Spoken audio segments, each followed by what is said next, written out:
আসসালামু আলাইকুম প্রিয় বিয়ার সকল, আমরা গণিপুর বাজারও একদম ফুপে নয় এখন হোটেল খোলা হয়েছে, নাম হলো Bombay restaurant hotel. New hotel খোলা হয়েছে, খালি বিরিয়ানি মাতলে কিন্তু বিরিয়ানিও পাই এখন লইছেন দেখাই বাতানো ডুঙ্গা মাত্র 60 টাকা, খালি ফুল প্লেট মাত্র 60 টাকা, হাফ প্লেট 30 টাকা। প্রিয় বিয়ার সকল ভিতরে গিয়ে তোমাদের দেখাই বিরিয়ানি কিলা বিকের কিলা না মা খালি হান্ডিত রয়েছে একদম নিতে রাখি। আর ইনো লেখা আছে পোস্টারও বোম্বাই হোটেলও দেখা যত জিনিস চাইবে অত জিনিস পাইবে, একদম chicken lollipop chicken leg piece সব কুছ মিলেগা ইধর।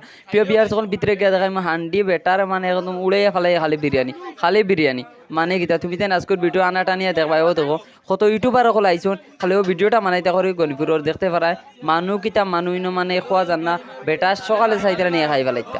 এক হান্ডি বিরিয়ানি বানাইছে, ও দেখো হান্ডি উবাত মারিচ্ছন, মানছে তো স্ট্যান্ডার্ড হিসাবে দেবা লাগে উবাত মারিচ্ছন। প্রিয় বিয়ার সকল আজকের ভিডিওটা খালি শেয়ার মারবা, আর যার যার বিরিয়ানি লাগে খালি ফুকজারেন গণিপুর বাজারও আইলেও আমরা ইনো হোটেলও পাইবা। ওপেন বিরিয়ানি কোনো শর্ট মারতো না, যার যেরকম কইবা ওরকম খাইতে পারবা। আর দেখতে পারা মানছে মানে বিড় করে লাইছুন বেটার উবাত খাইলিতরা, এইটা ইন্টারেস্ট মানে বেটা আসলো আগে বোম্বাই কেরালা হতা ভাই দোকানদারি করছে ফেমাস মানুষটা, মানে ওতালিন দেখো গণিপুর বাজারে ওপেন করতে পারছে না দোকানও, মানে খাইতা করে পাগল হয়ে গেছে। যার যার লাগে ও গণিপুর বাজারও আইবা, আইও মেলির সামনে পাইবা দোকান। জয়